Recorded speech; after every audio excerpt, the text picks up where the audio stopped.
What is up, everybody out there in YouTube land? I'm back here, getting ready to do another quick video here with you and share some recent mail that I've got in that I haven't got around to. I want to apologize for how messy my cluttered desk is.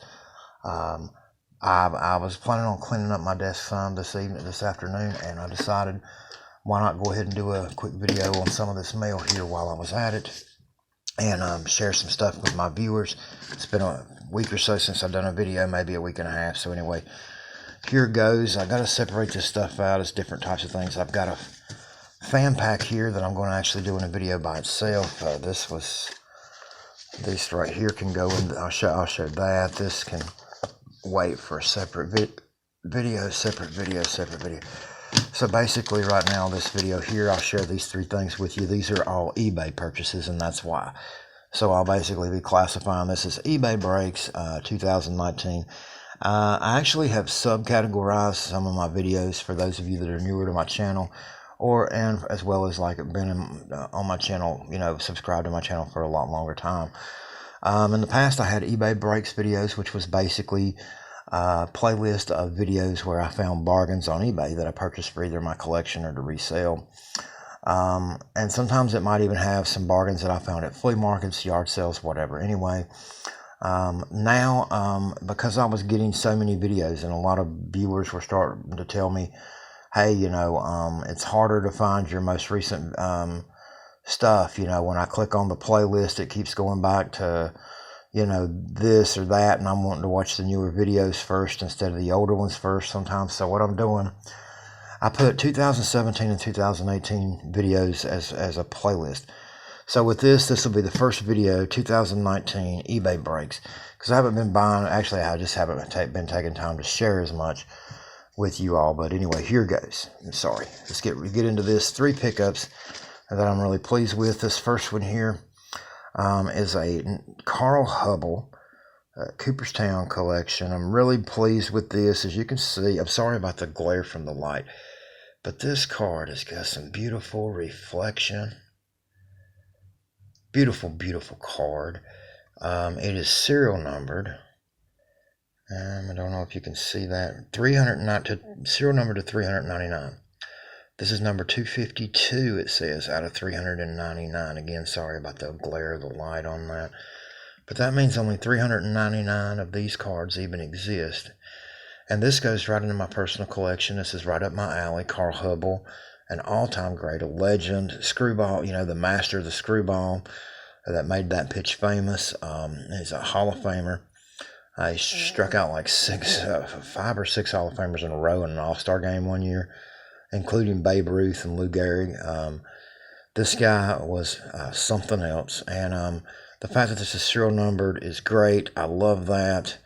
I love this style of card, and I'd love to put together a complete little set of these like refractors. I've got a satchel page that is identical to this that I got in a lot deal, and I think I've got a Hank Aaron as well already. But anyway, that goes in my personal PC. That will not be resold. Okay, and then this next one, I'll save it for the biggest one for last. This next one here, this is a smaller pickup that was sent into this little hard envelope. I'm sorry, I'm doing this with one hand, so it's going to be a little bit harder to get out. This was some ticket stubs that I got at bargain prices, and they're not really worth that much right now. They may be worth something a whole lot later. I'm going to do some research on these because I don't follow either one of these college basketball teams very much, but this is from 2018. I was told by earlier this year, I was told by the seller.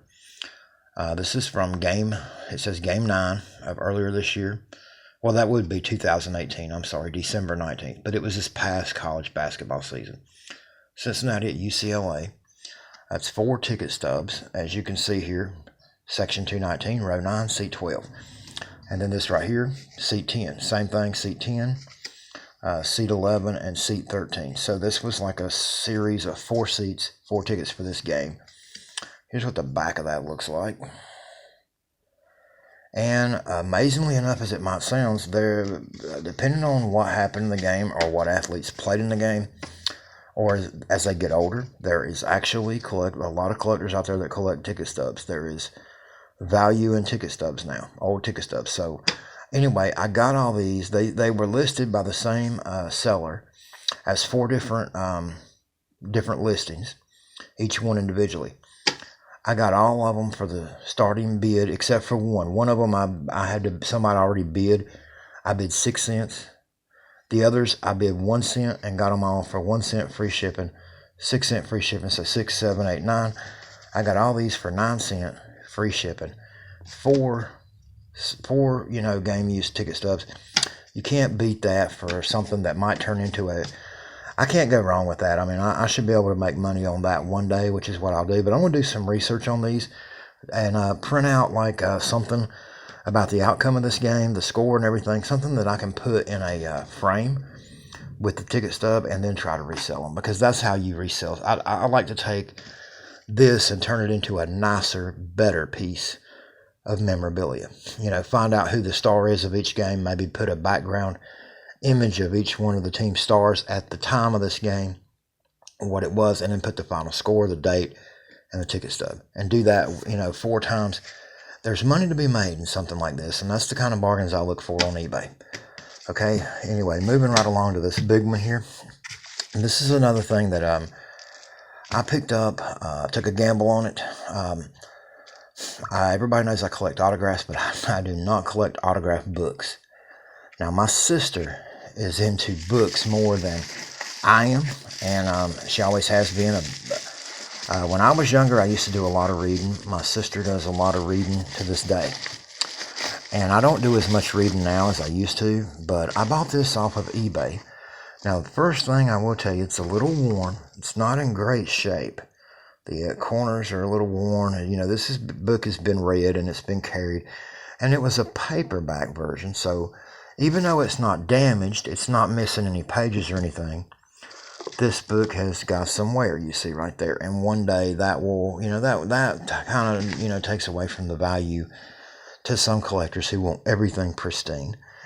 It also is not hardback. And hardbacks usually are valued more by some collectors than others, whereas I was always one, I would prefer the paperback because they were lighter, lightweight, whatever.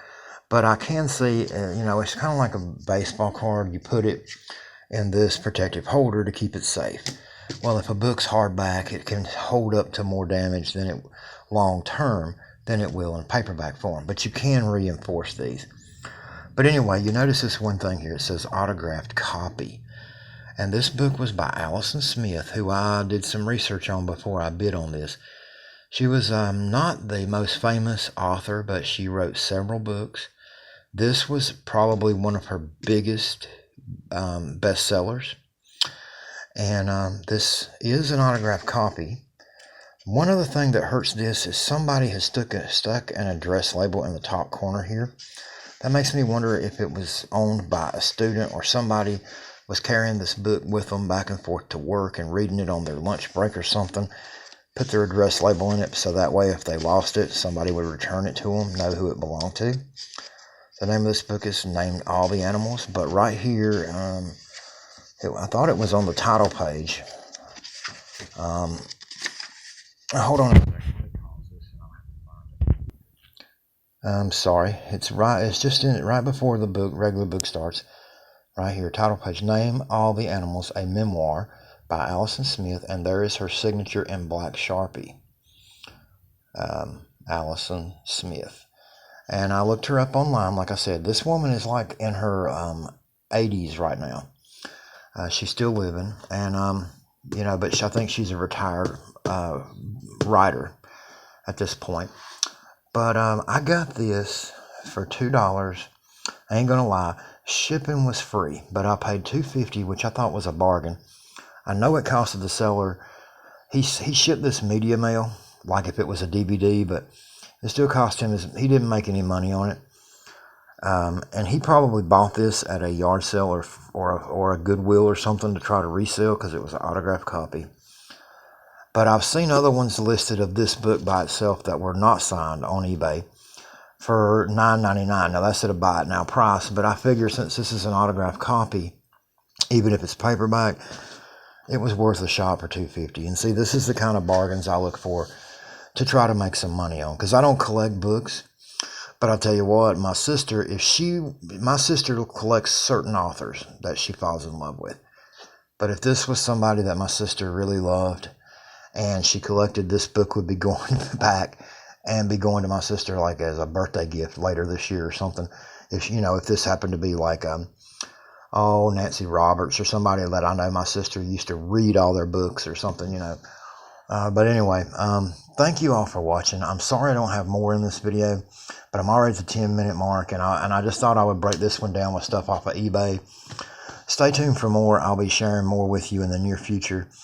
I'm going to be doing another video soon on other types of pickups in the mail, as well as I got a St. Louis Cardinals fan pack video coming. So stay tuned for more. Thank you all for subscribing, and if you're new to my channel, like, share, and subscribe. Thank you all. Have a good evening.